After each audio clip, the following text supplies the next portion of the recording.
आप लोग बिरहा और साथ साथ धुन तरज के आनंद लेने और बड़ा बढ़िया बढ़िया बात भी सुने के मिलल।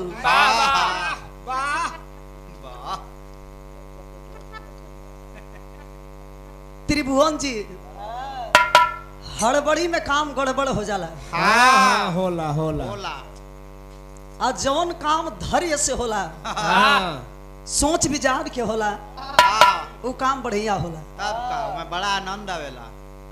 कहल आदमी के नया लुगा 9 दिन लुगरी बरिस दे। अरे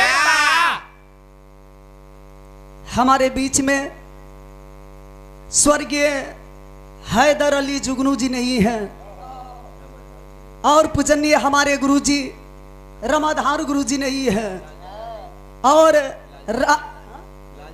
लालजी लहरी गुरुजी हमारे बीच नहीं है, लेकिन जो आप उनका नाम बेच करके अपना सम्मान बढ़ाना चाहते हैं, गलत बात है।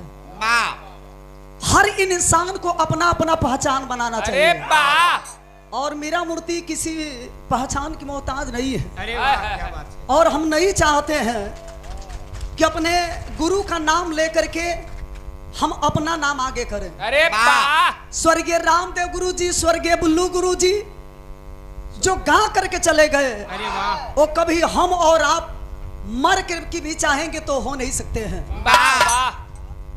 और आपने कहा है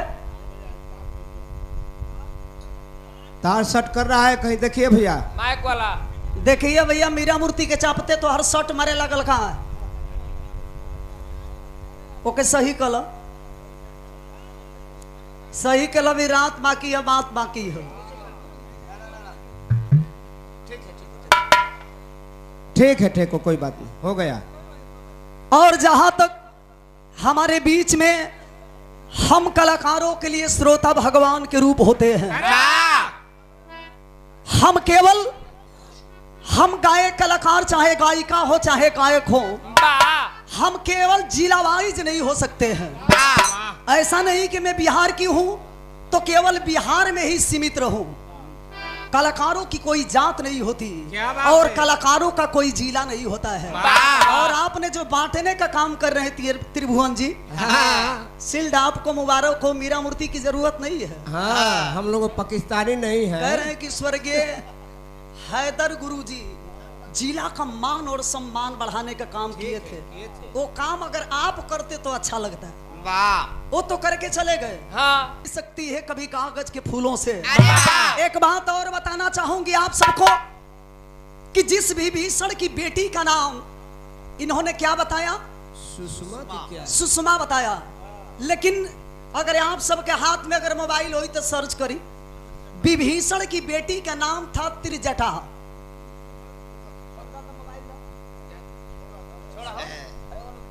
तो देख लेंगे, छोड़िए ना। नहीं रुकिए, मेरा मूर्ति सबूत से काम करती है।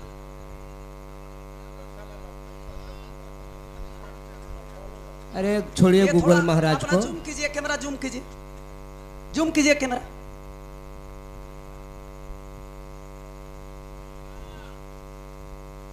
बकवास खाली कैला से ना हुई, बिरहा के सोचे के समझे के चाहिए। ये हमारा पूर्वजों का धरोहर है, इसे हम विलुप्त होने नहीं देंगे। हाँ, सटाने से नहीं होगा। आई मीरा मूर्ति मुंह नोचे वाली काम ना करेली। का जरूरत बा? आपने कहा आइल बड़ू बियाह में गावे लगलू निरगुण। आपको याद है जब पहली बार हमारे साथ आपकी मुलाकात हुई थी, तेरे ही में बिरहा था, वहां जाकर के वीर लोरी का आपने बिरहा गाया था। हाँ। आज जब लड़ाई के मैदान में लड़वैया जब लड़ने के लिए उतरते हैं तो अपना दाव भले कुछ भी हो अपना लगाएगा। ये कोनो जरूरी थोड़े में कमाइल बनी मरनी में बिरहा गावे खाती तो जा अपन दाव मरनी वाला लगाएंगे। हम लगाएंगे, उसको आप बर्दाश्त कीजिए। सवाल और जवाब जब बिरहा होता है तब बिरहा में मजा आता है। आपने हमारे बिरहा का जवाब नहीं दिया है। बात के काटला से खाली ना वही बात के काटल कजनी कथी के चाट। अब एकरे आगे बस बंद कर। हाँ, रह दो पर्दे में। जे भी ऐसे कवि जी बैठल बनी, आप लोग तनी मनी मात्र 1 सेकंड खाती हमारी बात सुनब। भगवान के पूजा करे खातिर, शंकर भगवान के पूजा करे खातिर एक दिन के बाद बाकी माता पार्वती सज धज के कैलाश पर्वत पर बैठल रही। भोलेनाथ पहुंचनी कहनी कि इतना सुंदर भेष बनाई के बैठल बड़ू गिरिजा, आज हमके मन करता नाच देखे के। भोलेनाथ से माता पार्वती जी पूछा तड़ी कि प्रभु इतना दिन हो गई आपको वो नाच के बतिए ना कहला, आज पहली बार तो के नाच देखे के मन करता। एगो काम कर, शाम के समय में आज मंदिर में जौन बा माता गिरिजा के मंदिर में नाच होई, आप नाच देखे खातिर चलिए हो। माता गिरिजा के मंदिर में जब सीता जी पार्वती जी के पूजा करे खातिर चल रही हो, तमाम सखिया भी जाती है पूजा करने के लिए।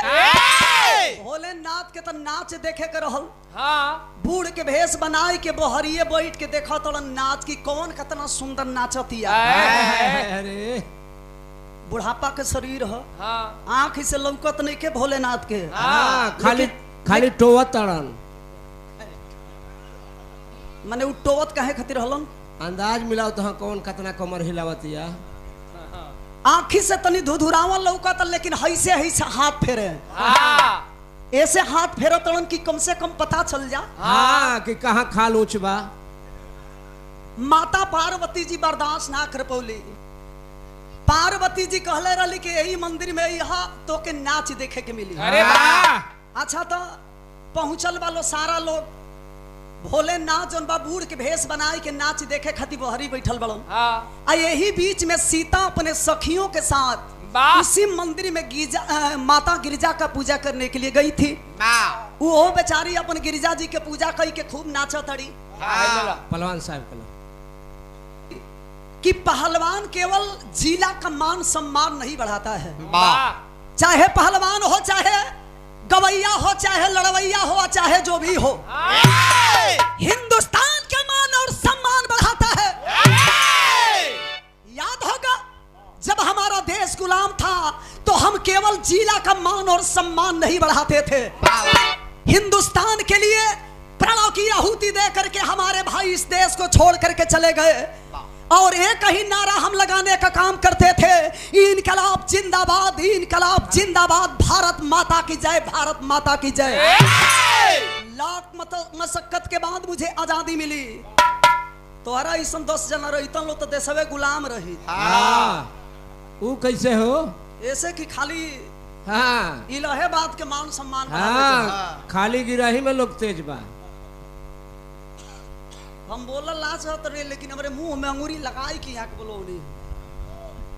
हम सम्मान करते हैं और सम्मान हमेशा आपका है, लेकिन बात पर बात होनी चाहिए। सीता जी गई बड़ी सखियन के संगे पूजा करे खाती। अच्छा तो सब लोग नाचा था। भोलेनाथ बाहरी से देखा तड़ल।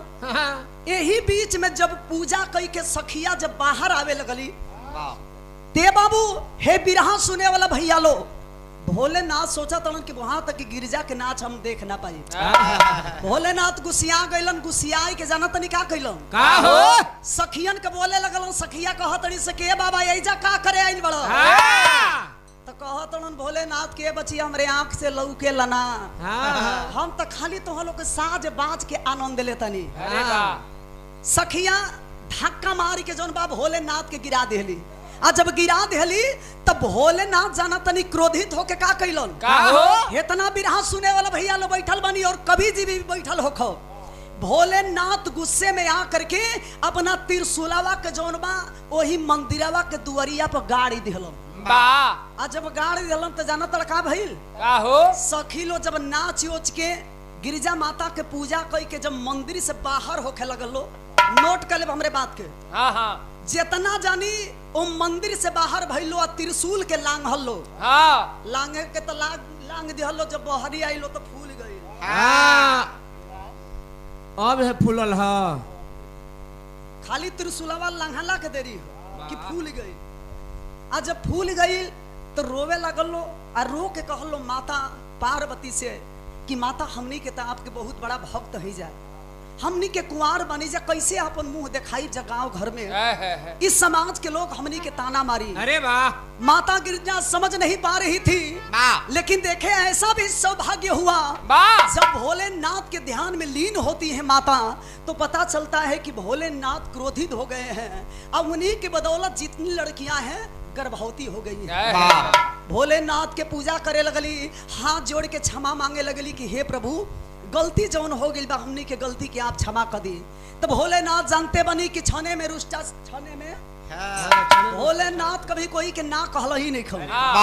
गिरिजा माता जब भोलेनाथ के ध्यान कैली क्षमा मंगली, तब भोलेनाथ जौन बा माता गिरिजा के और सखियन के गलती के क्षमा कर दिलन। लेकिन ये बतावा कि गर्भवा जाई कहाँ जाई हो? भोलेनाथ कहलन ठीक बा तो के क्षमा तो हम कह देतनी, लेकिन एगो ऐसा समय आई कि कुंवारी जितनी लड़कियां गर्भवती हुई हैं ये सारा गर्भ में ले जाकर के कहीं रख देता हूँ। और एक दिन ऐसा भी वक्त आएगा कि एक गर्भ कुंवारी कन्या के ही तन से जन्म लेगा। अरे जाना तनी के करा के देलन गर्भ जौन खलास भइल सूर्य को ले जाकर के देते हैं और कहते हैं कि मैं अपनी अमानत हाथी के रूप में आपको देता हूँ। ऐसा भी वक्त आएगा हम जे करा के कहब वो करे के तो के देवे के। धीरे धीरे समय बीते लगल। वही कुंती कुंवारी जब सूर्य का पूजा कर रही थी, इशारा कैलन भोलेनाथ की समय आ गई हो, समय आ गई अब डाल देले के जरूरत हो। तो कितना लोग कहलन कि खाली सूर्य भगवान के पूजा खैली तब हो गई, कितना लोग कहलन कि चौराई के साथ खैली तो हो गई। नहीं, वही त्रेता वाली था थी जब माता कुंती के गर्भ में होता है। अब माता कुंती के गर्भ से कर्ण का अवतार होता है। तो जानते हैं विरह में हम क्या कहते हैं उनको? शंकर का पुत्र कर्ण को कहते हैं। सच्चाई छुप नहीं सकती है बनावट के असूलों से, खुशबू आ नहीं सकती है कभी कागज के फूलों से। जहां न पहुंचे रवि वहां पहुंचे कभी। बात खत्म। तनी कुछ गीत बजे बहादुर। तू ना बुरा मानो, तू बुरा दिन मारू तो हम कुछ नहीं कहा था। कहा टंगिया में टंगिया साचा वाली नहीं हो ननदी भाऊ जाई जा पहलवान वही ऊपर ऐसे डाल के हिला वाली रे ननदी भाऊ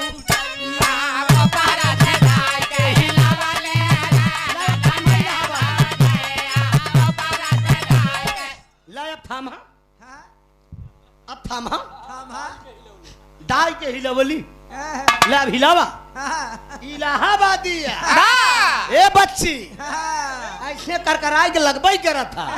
कहा ऊपर ऐसे डाल के हिलाई दिन रे ननदी भाऊ जइया ओकर एक बात का भजान था वही माल ऐसा फेदा गिरा वाली रे ननदी भाऊ जइया माल ऐसा फेदा गिरा वाली रे ननदी भाऊ जइया।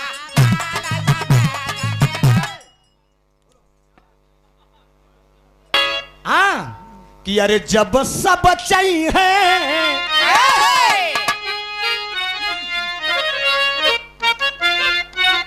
देखा ये लाइन उस्ताद का। अरे जब सब चाहिए अरे सुघरी वाला ये बतावा ये आजकल के नौकी मिली है माँ सब बेकार हो जाए गर्दा हो जाए कि जब सब चाहिए अरे सुघरी वाला तैयार काला चेहरावा का होए जब सब चाहिए सुघरी वाला अरे काला चेहरावा का होए जब चाहिए सुघरी वाला काला चेहरावा जब सब चाहिए अरे सुघरी वाला दीवान जी है काला चेहरवा का होए मीरा अब तू काबू फिर अपने गुरु को नाम लेते रहे। हमार बाप ऐसा है सुना हमार बाप जितना जोत जाए ना केहू को बाप में ताकत नहीं उतना जोते। ये बात सही कहते गलत हैदर अली के जतनी कैसेट बा बिरहा जगत वो उतना पूरे बिरहा जगत गवैया के मिल के कैसेट बनी हो दोस्त। ये हमार दावा है कि जब सब ही रम्भा अरे हो ही जाई है, अरे जब सब ही रंभा अरे हो ही जाई है, अरे हमारा का दावा का होए जब सब ही रंभा हो ही जाई है, तब हमारा का दावा का होए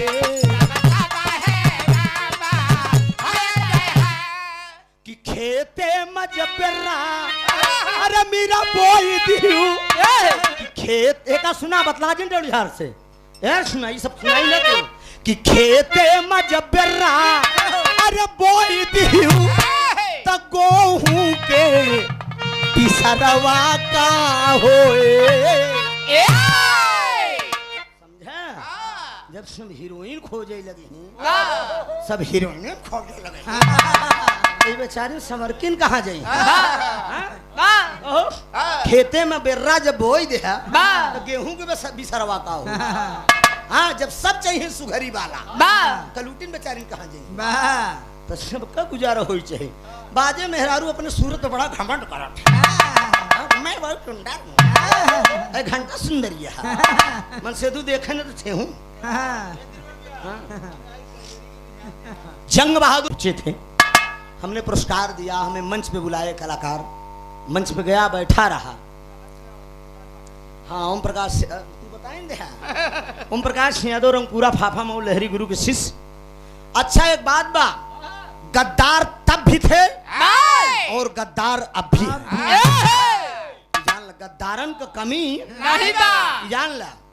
हुआ के तनी बात हो गिरी, हुआ एकदम मारी मारा के नौबत आई गिरी, पहलवान तो रहा ना, लेकिन यहाँ ऐसी बात नहीं होगी। आप सबसे मतलब नहीं बे, आप सबसे मतलब नहीं बे, हमका दोनों जने के लड़ाई दे हमका दोनों जने के लड़ाई दे शील्ड जे का चाहिए ओका दे नहीं के दे दे अपन लेके चली जही बढ़िया कोनो दिक्कत नहीं बे।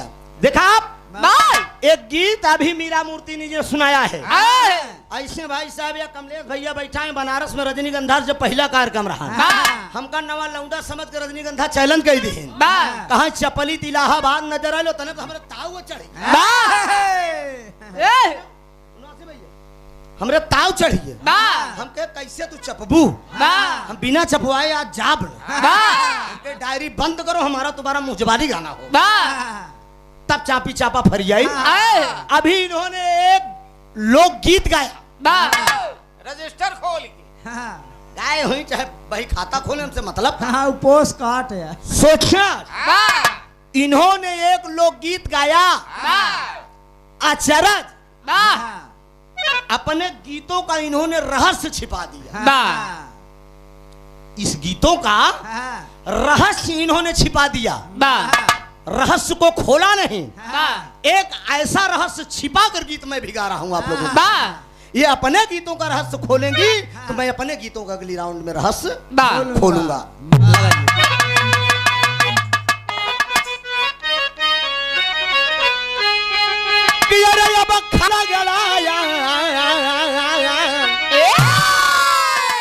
कहा अरे गुड़िया के अरे जंग बहादुर भाई गुड़िया के अब बीता त्योहार सार घुघुरी लेके आए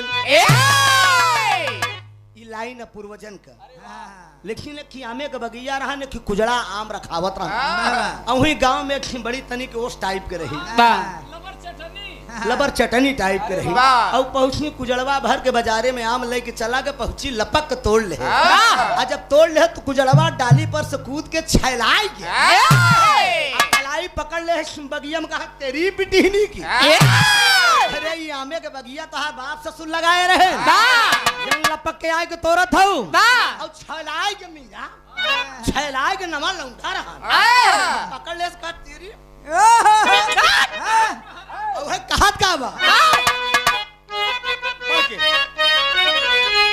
कहा अरे अब खाई गऊ लगड़ाया कहा खाई गऊ लंगाड़ा आम दाम कहिया ले दे खाई गऊ लंगाड़ा आम दाम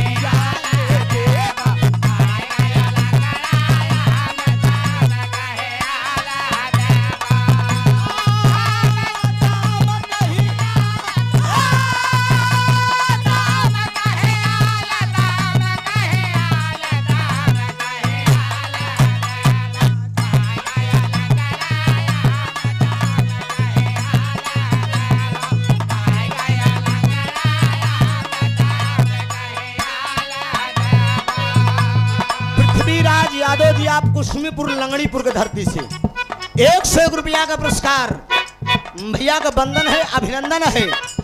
अरे ए गोरिया तोरी चढ़ाली जवानिया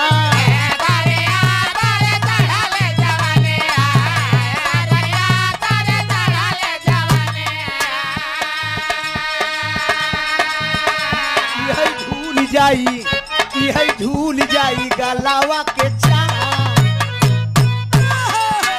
अरे झूल जाई गलावा के चाम, झूली जाई गलावा के चाम दाम कहिया लेते झूली जाई गलावा के चाम दाम कहिया लेते।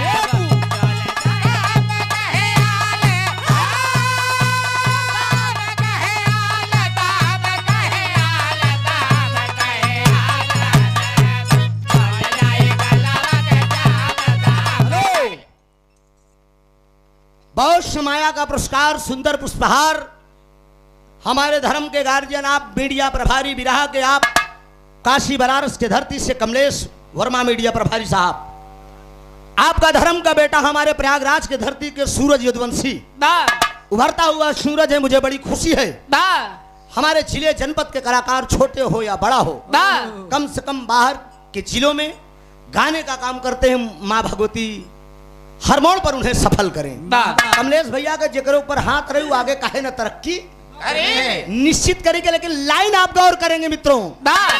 अरे नैया बीचे नदी जलधार, अरे नैया बीचे नदी जलधार,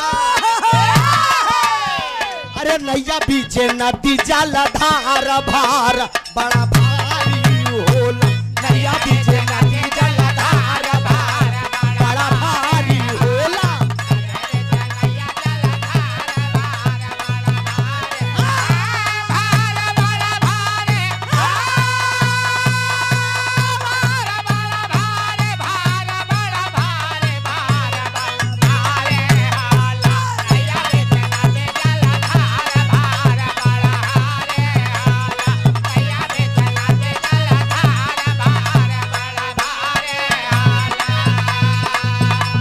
अरे राह चलता हम ऐसा न देखा,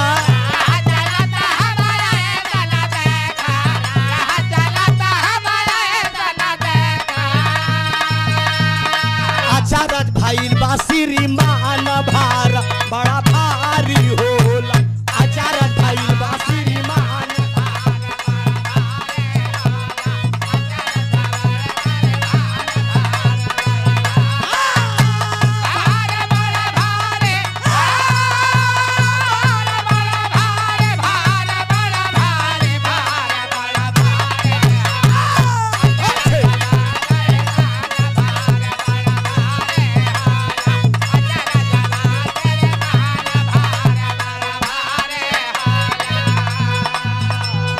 सर के ऊपर सरयब रखे,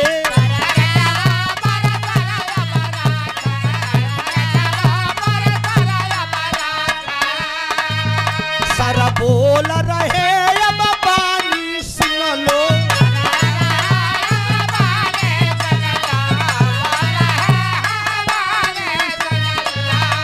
भार बड़ा भारी होला, भार बड़ा भारी होला, सारा से बोले हैं तार तार भार बड़ा भारी होला, सर से बोले हैं तार तार भार बड़ा भारी होला, सारा से बोले हैं तार तार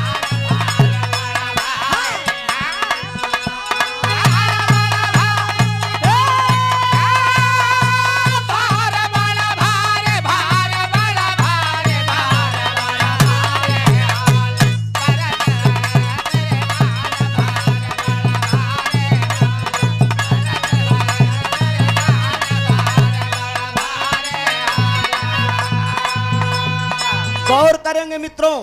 सर के ऊपर सर रखे सर बोल रहे हैं बानी, सर को सर से चला दिया सर से निकला पानी, सर के ऊपर सर रखे सर बोल रहे हैं बानी,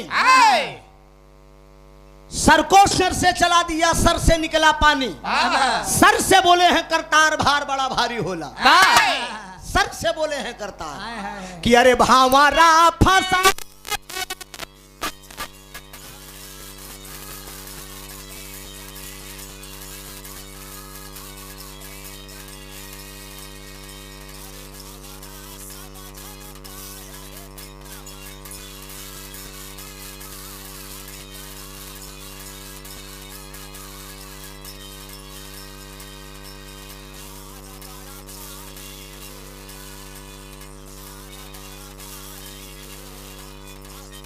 त्रिभुवन में हो भार बड़ा भारी होला। त्रिभुवन में हो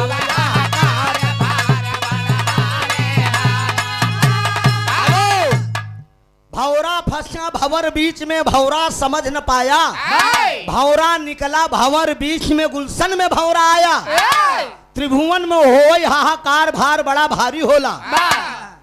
सोचा 3 अंगुल की छोकड़ी, 4 अंगुल का पेट, 7 अंगुल की लाल लेकर रही सेज पल्ले।